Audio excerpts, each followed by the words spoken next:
한동아 한진우의 옥신각신 건강공감.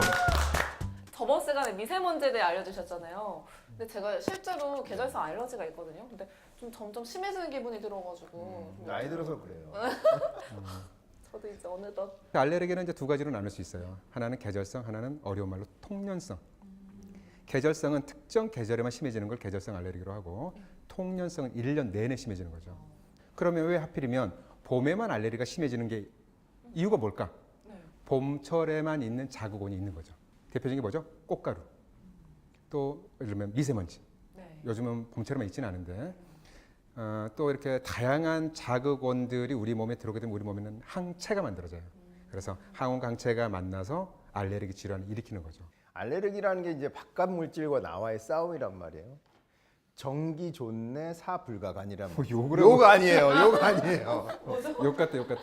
이 치료를 할 때도 이제 약을 처방을 하거나 뭐 침 치료를 하거나 그 여러 가지 방법 중에 이 정기 면역력을 끌어올릴 것인지 아니면 재채기, 코막힘, 콧물 같은 증상 위주로 갈 것인지를 먼저 결정을 하는 것이 첫 번째예요.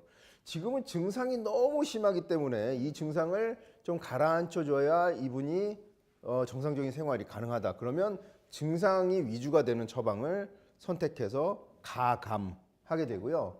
약간 이렇게 되려고 그래요? 아니면 나아가고 있어요? 그러면 면역력을 끌어올려주는 처방을 선택해서 거기에서 증상이 보조가 되도록 이렇게 처방하는 것이 비염 치료의 어떤 방법이 되겠습니다. 알레르기 질환을 이야기하고 있어요. 계산 알레르기. 알레르기는 면역 질환이죠. 네.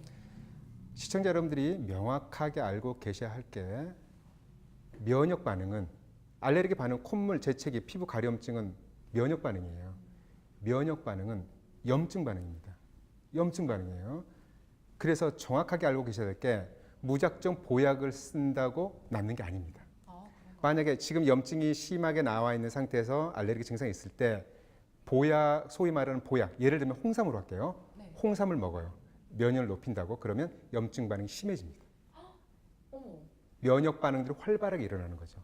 그래서 중요한 게 뭐냐면 적절한 진단을 통해서 이 염증 반응을 가라앉혀 줘야 될지 염증 반응을 좀 활성화시켜 줘야 될지 급성인지 만성인지 그거를 구분해서 치료를 하셔야 돼요. 저처럼 이제 비염이 있으면 코를 계속 풀다 보니까 귀가 너무 아픈데요. 비염이 있는 사람이 안전하게 코를 풀 수 있는 방법에 대해서 좀 알려주시나요? 이번엔 좀 못생긴 한동안 원장 먼저 네, 말씀할까요? 잘생겼기 때문에 여유가 있습니다. 뭐 다들 아시겠죠. 가장 기본적으로 한쪽 코를 막고 한쪽만 푸는 거죠. 이쪽을 풀고 반대쪽을 풀고 세게는 가볍게 안 나오면 놔두세요. 그래서 반복적으로 푸시고 그리고 만약에 콧물이 안 나오는데도 세게 풀면 고막에 손상이 갈 수 있습니다. 콧물도 그렇지만 재채기가 정말 중요한 팁. 재채기가 나오려고 할 때 이걸 막을 수 있는 방법이 있습니다. 재채기를 막을 수 있다고요? 아랫 치아로 윗 입술을 웃겨요? 혹성 탈출해요. 혹성 탈출. 제가 어디에서도 말씀드리지 않는 노하우를 한번 해보세요. 재채기 하고 미안하다고 그래도 되지 않나요? 그러니까 그러면 안 될 때가 있어요. 그러면 안 될 근데 때. 생방송 중에 어디 주로 숨어 있나 봐요. 참네. 명치를 세게 때리면 어떨까요?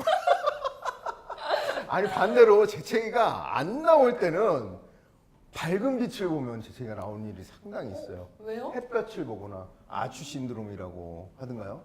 밝은 빛이나 태양을 바라보면 재채기가 나올랑 말랑 하는데 재채기가 팡 터지는 여러분들도 한번 해보십시오. 아니 근데 코 막히잖아요. 비염이 있으면. 근데 코가 막히면 어쩔 수 없이 입으로 숨을 쉬잖아요.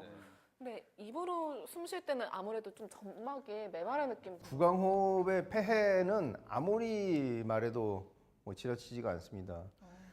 구강호흡을 하게 되면 이런 먼지도 걸러지지 않고 건조하고 찬 공기들이 계속 폐로 가게 되니까 폐가 약해지고 질병에 걸릴 수가 있죠. 그리고 이제 또 어머니들이 자녀분들이 구강호흡을 해서 수면 중에 구강호흡을 해서 걱정인 분들이 많은데 심각한 코막힘이 아닌 경우에 팁을 하나 알려드릴게요.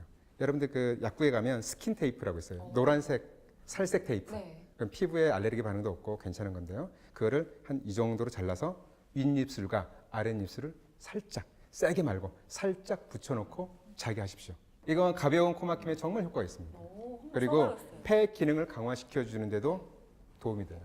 근데 제가 또 한 가지 궁금한 점이 있는데 저같이 비염이 있는 사람들은 매운 음식을 먹을 때 콧물을 흘린다라는 또 속설이 있는데 이게 진짜 사실인지 궁금한데. 어느 조직이 충혈되거나 활성화되면 분비물이 많아지거든. 그게 바로 콧물이 되는 거거든요. 그래서 매운 자국이 바로 열이잖아요. 열. 체온을 낮추기 위해서 혈관이 확장되고 이런 메커니즘에 의해서 콧물이 나올 수 있다. 좋은 말씀 감사합니다. 앞으로는 제가 좀 비염이 있으니까요. 건강해져서 오시면 안 될까요? 건강해져서. 한동안 한진우의 옥신각신 건강보감 또 만나요. 안녕.